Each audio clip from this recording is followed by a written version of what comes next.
Okay, good morning. All right, so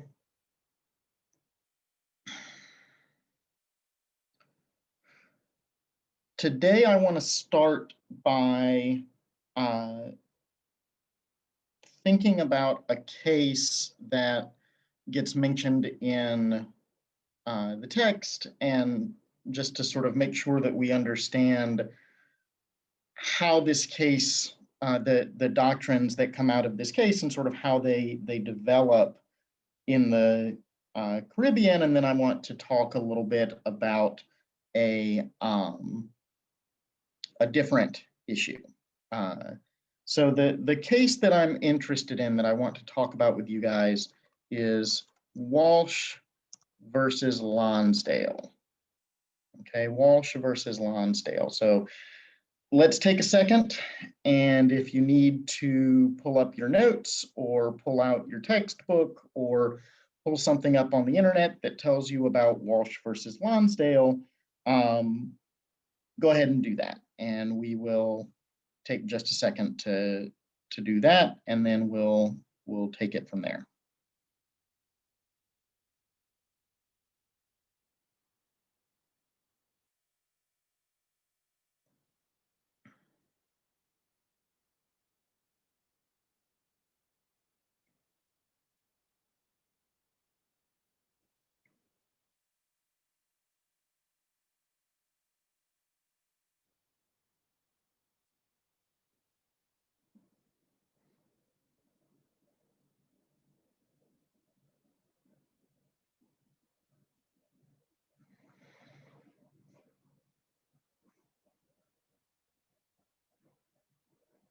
Okay, so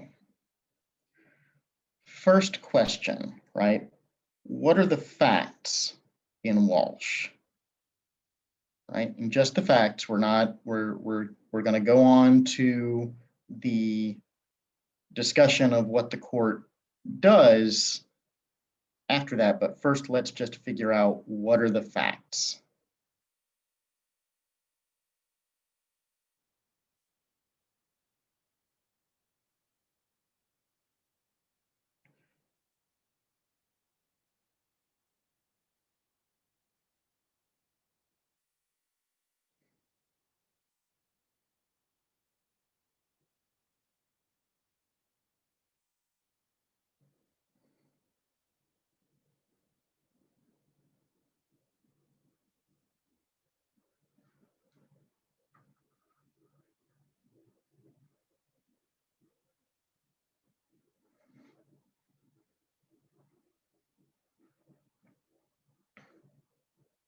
Go ahead, Roletta.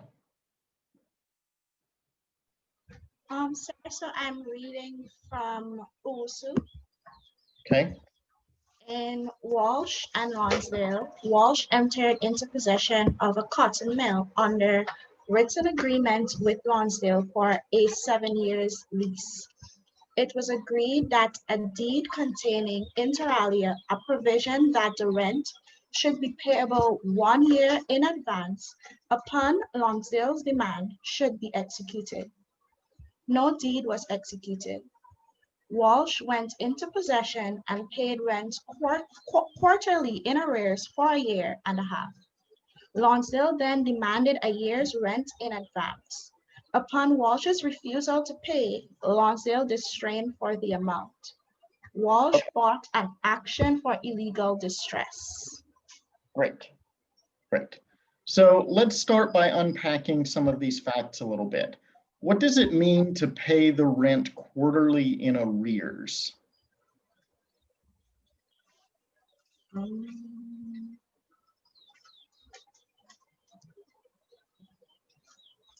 Every 3 months after you have lived there? Right. I don't know. That's exactly right. That's exactly right. You sound uncertain, so let me tell you, you're exactly right. Right? It's Okay. you have the use of the property for the time period, and at the end of the time period, you pay for the use you have made.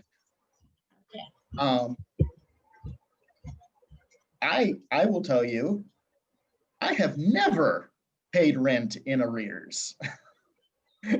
I always pay in advance. I know of no landlord that will accept rent in arrears,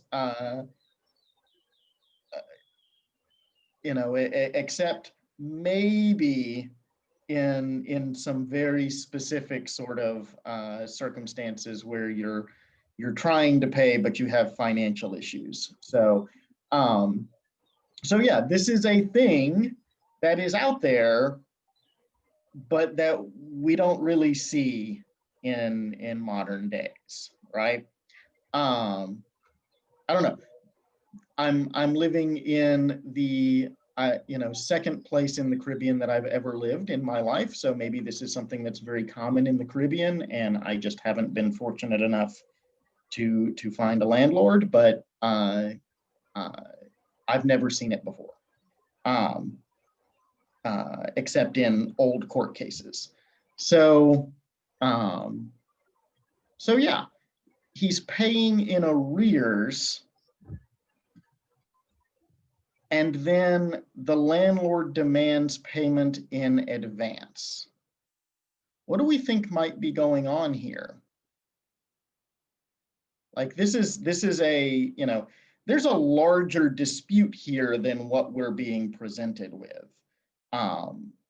This is a relationship that has broken down in some way. So what do you think might have happened to cause this relationship to break down? And there's not, I should say this, there's not really a wrong answer here because we don't know. Anything that, sort of seems reasonable and that you can sort of you can build from the facts that we know will be a correct answer here. So you should not feel shy about throwing something out that may be a little half-baked. So the question again, right, just to be clear, is what's really happening here? Why is the landlord suddenly demanding payment in advance?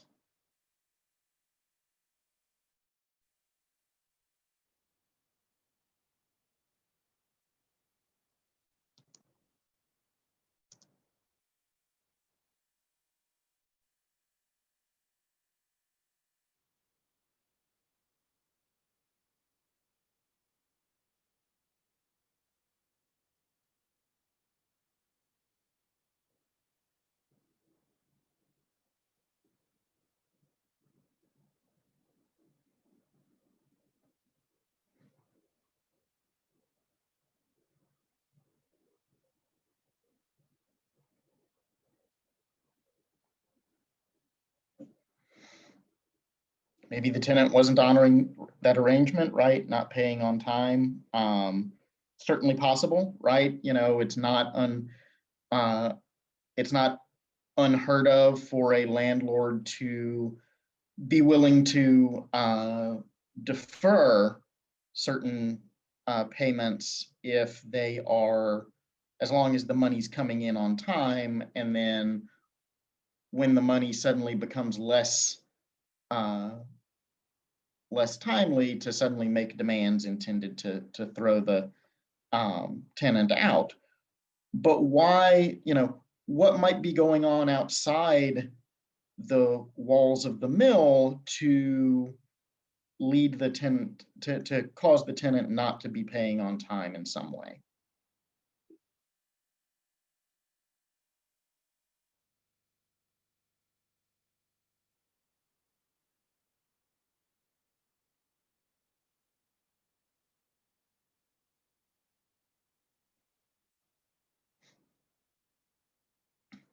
Sure. What might be causing the tenant not to make the payments that he was required to make?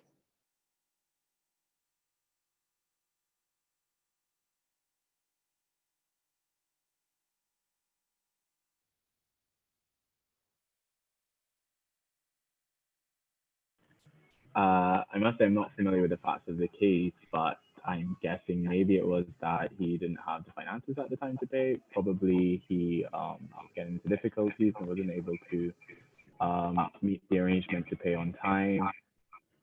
There might be several vitiating factors, but I'm not sure. Sure. Well, let's start by asking, when was this case decided? 1882, I think. Right.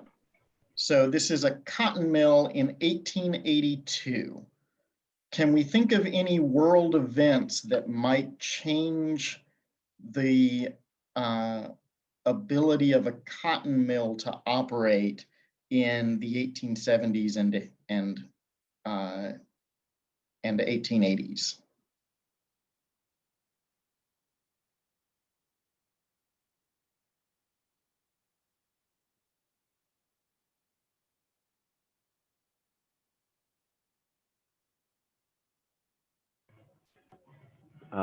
I don't know, some catastrophic disaster, maybe a fire. I'm not sure. How about the burning of the entire American cotton crop from 1861 to 1865? Right, I'm not familiar with that piece of history. Thank you. The American Civil War essentially eliminates the United States as a source of cotton in the 1860s and makes it significantly more difficult to source cotton, right? There's still India, there's still Egypt. These are still very significant sources, and they become more significant through the late 19th century because of the lack of American cotton. But this is a transitional period for the cotton industry. And the lesson here is not to like make you feel dumb, okay? It's not, and you shouldn't. The lesson here is that the law is engaged with the world, right? Cases don't happen in a vacuum. And, we're not like the physicists who have these, featureless spheres on empty infinite planes that we're engaged with. We're dealing with real people and real stuff that, events outside the courthouse affect. And one of the things that's really important for us to keep in mind when we're reading the cases is how does the broader context come into play, right? What's driving this? What's leading the client into the courthouse? Because if we can understand the reasons that the client is in the predicament that they're in, we may be able to help them create a creative solution. Okay, so these are the facts of the Walsh case, right?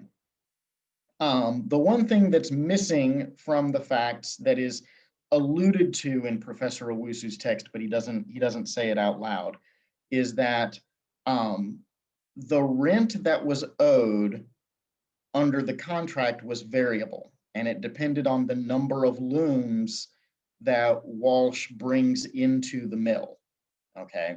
But there is a minimum rent that was payable even if the mill was laying idle. And this is the rent that Lonsdale is claiming, right? This is the provision, this is the payable year in advance arrangement, right? Is the what's called the dead rent. Okay. So arguably, right, this is literally a mill that is not functioning.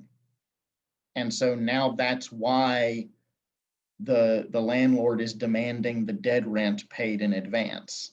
So the supply disruption actually could be the underlying cause, right? Okay, so these are the facts, right?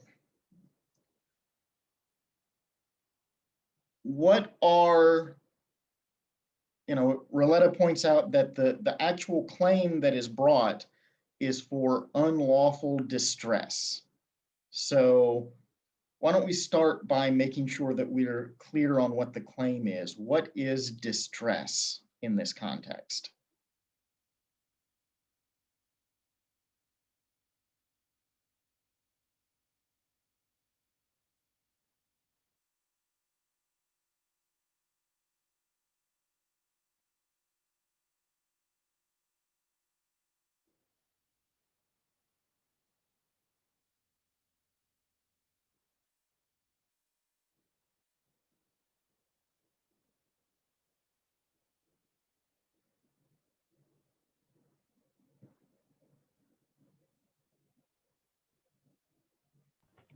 I'm not sure, but I'm checking the McGarry and Wade, and they essentially say that wrongful distress, which was the action brought, which is in effect for trespass. But I'm not understanding completely that concept. I'm sorry, say that again. You broke up a little bit. Sorry, so I'm checking McGarry and Wade, and they're saying that due from the facts of the case, the action for distress was in effect for trespass, but I'm not understanding the correlation between the two concepts, if they mean the same thing from my understanding of trespass, or if it's a different type of trespass. Well, wrongful distress is absolutely a claim that sounds in trespass, right? The common law writ would be a writ of trespass. But distress is a different, distress is a remedy, okay? With that clue, is there anybody who wants to take a stab at trying to figure out what distress is?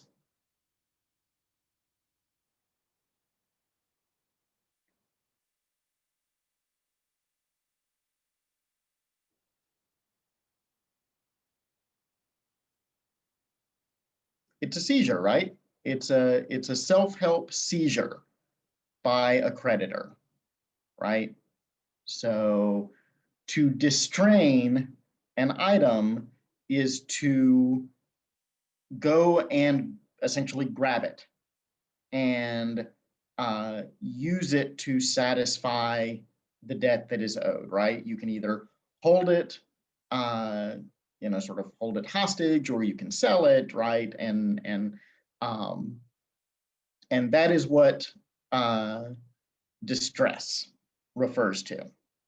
So the wrongful distress says you're not entitled to enforce the debt in this way, right? That's what the claim is that you came onto my property and you stole my stuff, basically.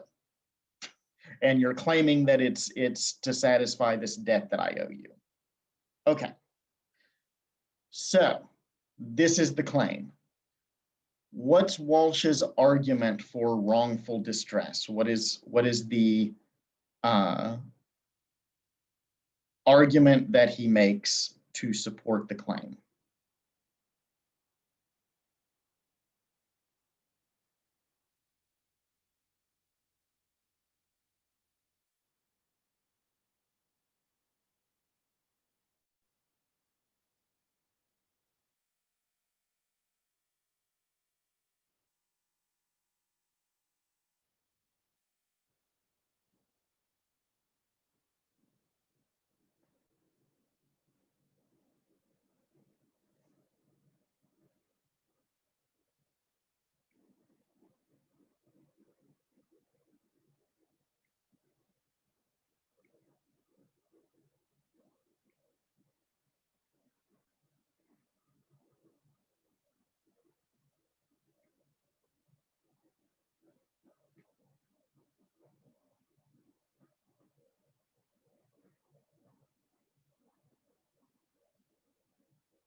So Walsh has brought a claim for wrongful distress.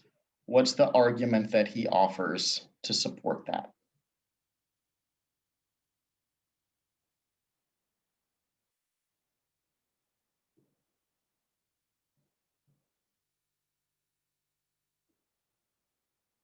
That's fair. I don't know is the first step to knowing. So that's perfectly acceptable as an answer. Does anybody want to take a stab at it?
Right.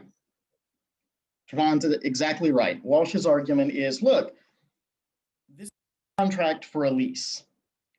It's not a lease, right? The lease is a formal agreement. It has specific things that have to be done, including it being executed under seal. And so there is no common law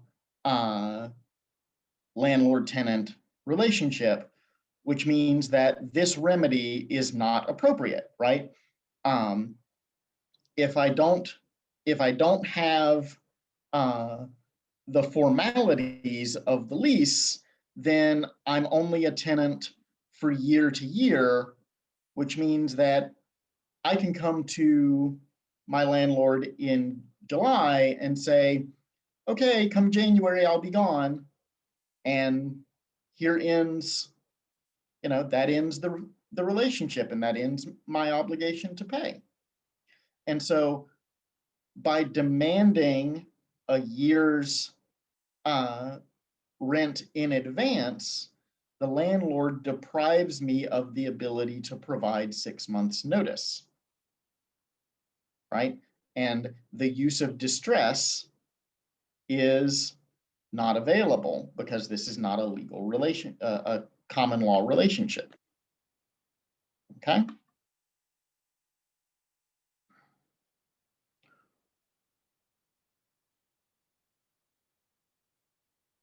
So does this argument seem, sure,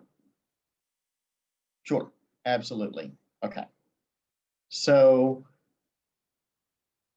the argument is if you have, Walsh concedes that if there was a lease, if this had been properly executed as the contract said it was going to be, that he would have no argument, that the landlord would have been entitled to demand the dead rent a year in advance and would have been entitled to distress as a remedy upon non-payment, right? So Walsh concedes that the legal argument of the landlord is correct if the landlord's explanation of the relationship is correct. But he says, we don't have that relationship.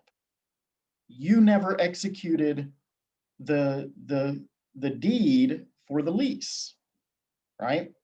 And so Walsh says, this must mean that I'm a tenant year to year, right? That I have a 1 year right of occupancy, which means that I can end this in 6 months. Okay, does it make more sense now, Pierre? The way I just explained it?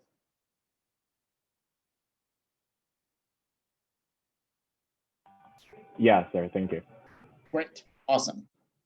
Okay. So what does the court say?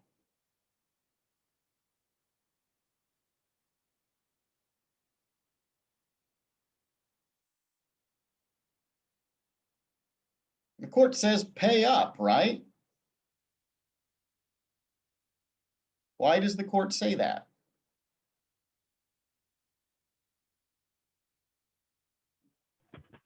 If I have it correctly, I think that at equity, the court treats something that ought to have been done as done. So in this instance where the agreement should have been done through this formal arrangement of or formal lease arrangement, where the court finds that this is what should have been done, at equity, it would be held that this was done.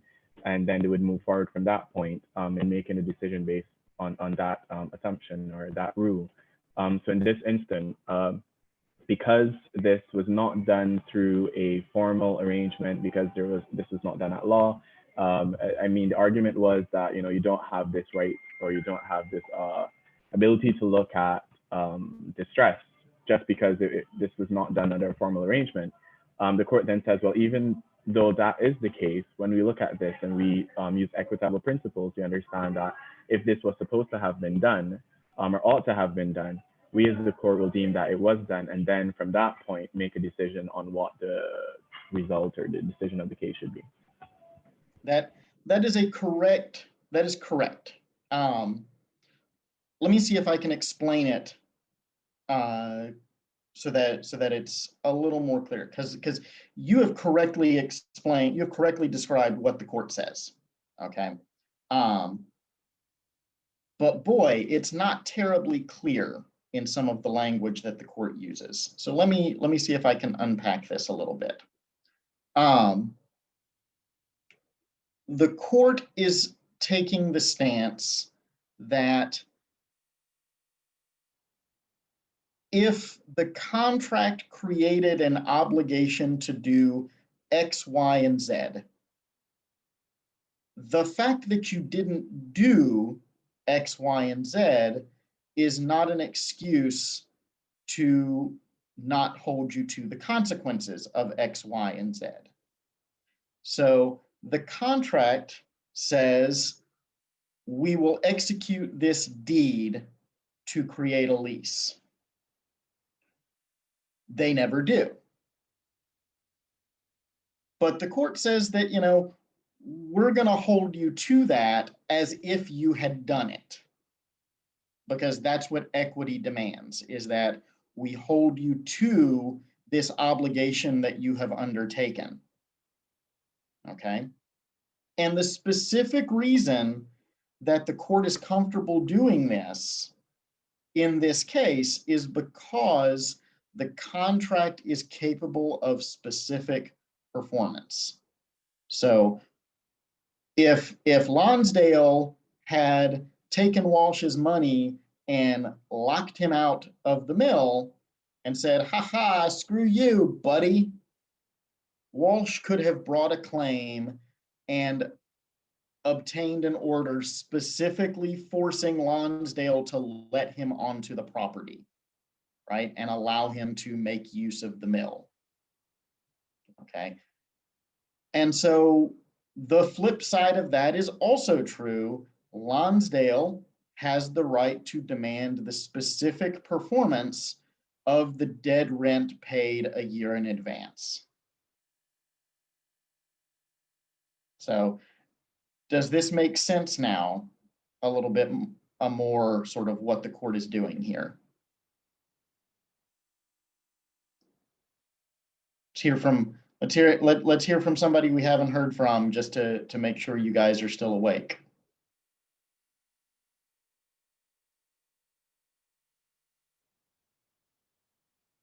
Okay, great, awesome.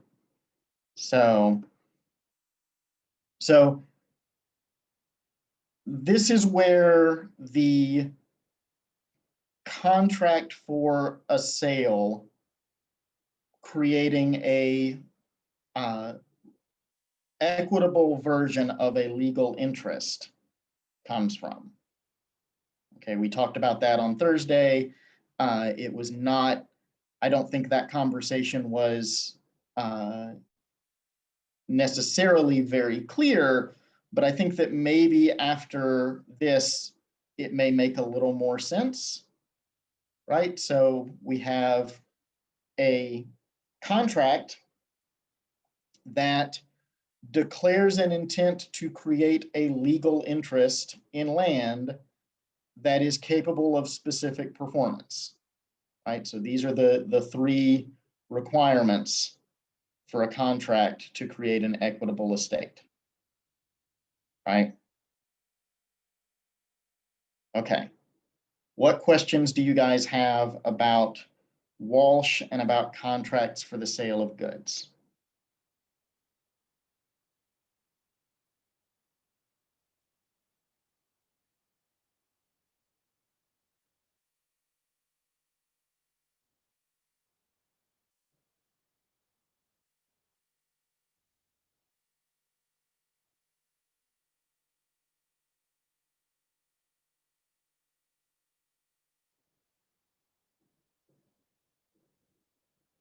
Going once,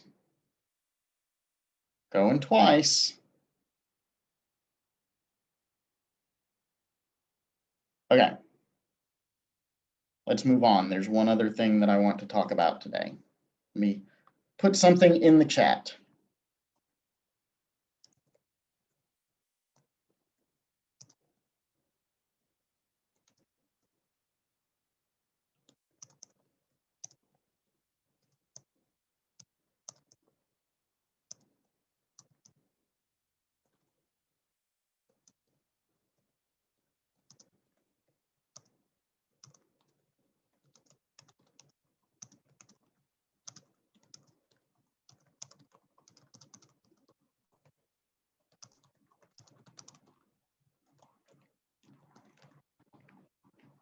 So between the contracting parties, an agreement for a lease may be as good as a lease, just as between the contracting parties, an agreement for the sale of land may serve as well as a completed sale and conveyance. Do you agree with this statement?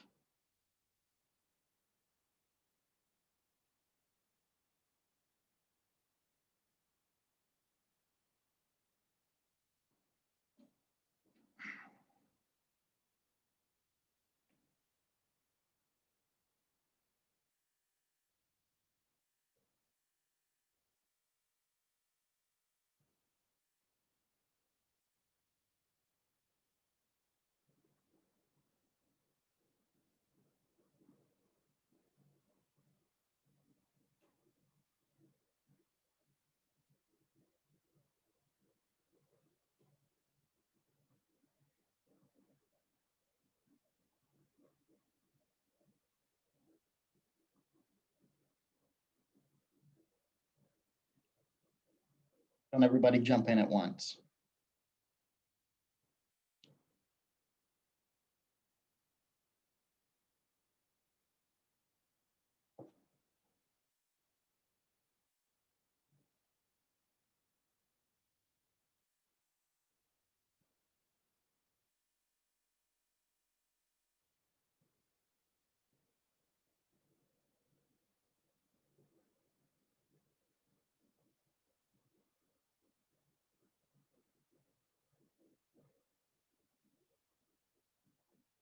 Do we agree with this statement?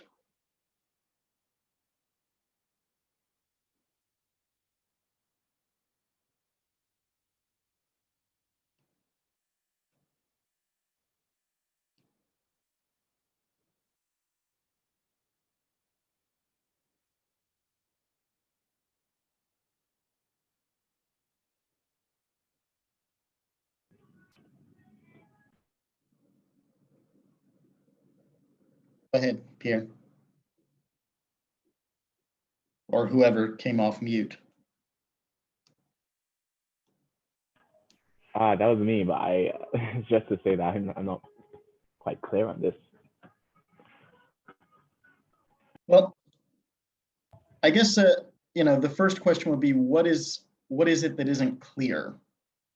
Because I certainly, I read this and this seems very straightforward to me, but I'm not looking at it through your eyes, so I want to make sure that I understand what's not clear.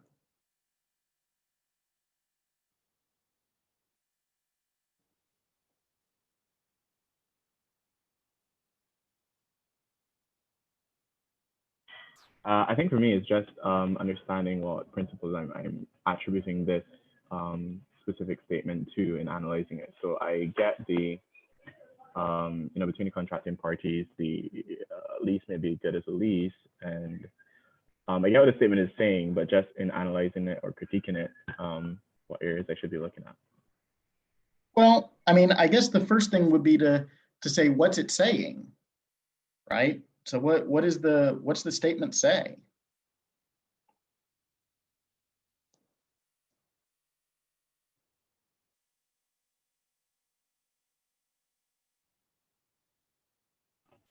So just from reading it, I think it's basically saying, so the agreement for something is just as good as if it had happened. And immediately my mind goes to those equitable principles that we just discussed in terms of if something was deemed ought to have been done, it was done.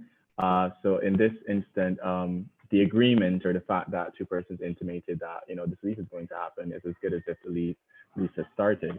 And the same thing for the agreement for the sale of land. My issue with this is that I don't think it actually captures or it leaves room for persons to, I don't want to say rescind, but if you've come to the point where you have an agreement and then it has to be made into this formal document, I'm thinking that there is a period between there where you can say, well, I want to change something in here, or I don't entirely want to do this bit of it. But this statement basically says or is showing that just agreeing alone is enough to say that this agreement or this lease has started or this sale or conveyance has been done. And my mind goes to some contract principles of, the persons have not come to some type of final agreement in the formal document on these things, but yet it's being treated as if it's come to an end or they've agreed to it formally. Yeah. These are all really good points. Does anybody think that maybe the two types of transactions aren't as equivalent as as the statement wants them to be?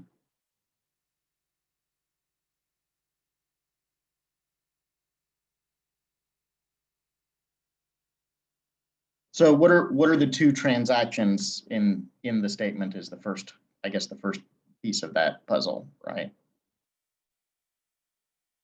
Is that there's a lease and then there's a sale. And are those equivalent in the year 2020? Do we think that we can treat those as being the same?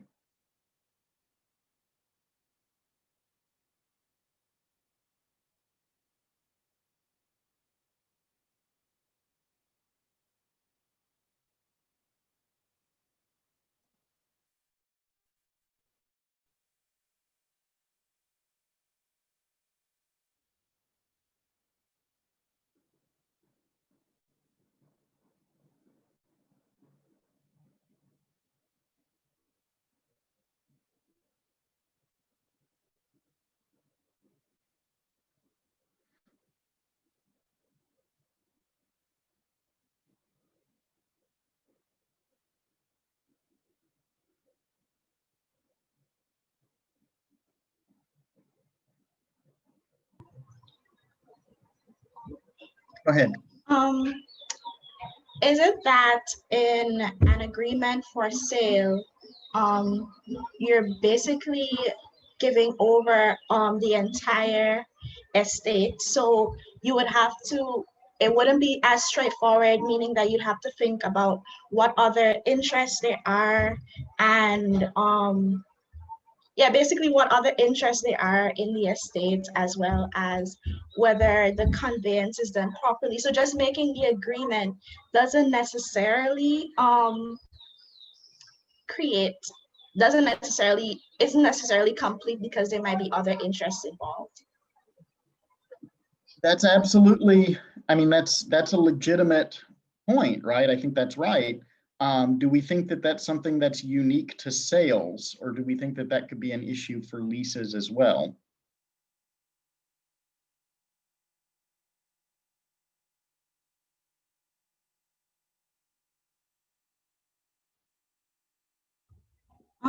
I was thinking of it as being unique to sales, but I'm not sure Yeah. if it would come into play with leases. Well, think about it like this. Let's say that the landlord holds a life estate, signs an agreement for a 7-year lease, and then dies in year 4.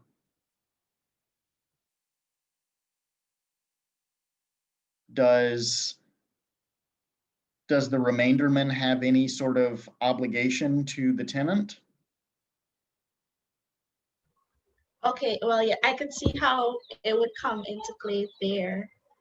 And I am thinking that perhaps no. No, right? No? Absolutely not, because as we discussed last week, equitable interests only apply to those who take without notice, right? And so the contract for the lease only creates an equitable interest. It is only relevant between the contracting parties, right? So the statement is saying that, you know, we've created something that looks legal, but only if we don't look beyond the names on the piece of paper, right? And, you know, we can see how that becomes a problem for leases in particular circumstances. But I think that Roletta, I think you're absolutely right that it's a much bigger problem for sale, right? Because what happens when the seller sells something that he doesn't actually own? And the equitable interest sort of comes into existence with a larger estate than could lawfully be conveyed.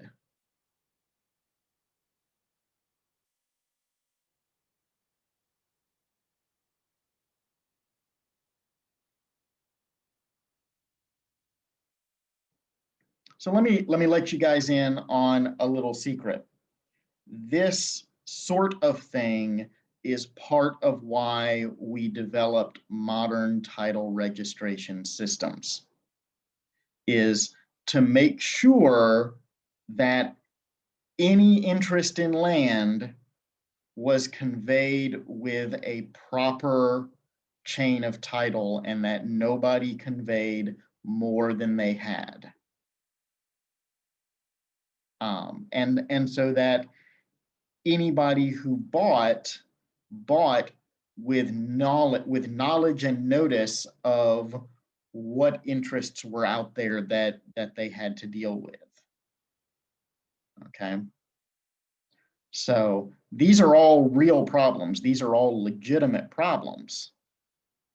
The implementation of universal modern land title registration, whether it's a Torrens title or whether it's a deed registration, eliminates most of these problems. Unfortunately, we haven't learned land registration yet, so we're still living in the 1600s with our understanding of property law, and that's fine. We're building, you know, but okay. So what questions do you have about this, with the understanding that our discussion here has not been terribly deep or extensive? So.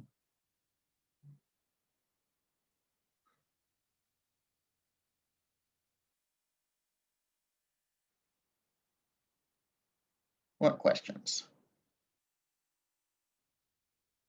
Anybody? Going once? Going twice? Okay. We're going to wrap things up here just a couple minutes early, and I will see you guys tomorrow. And yeah, have a great one. Take care. Bye.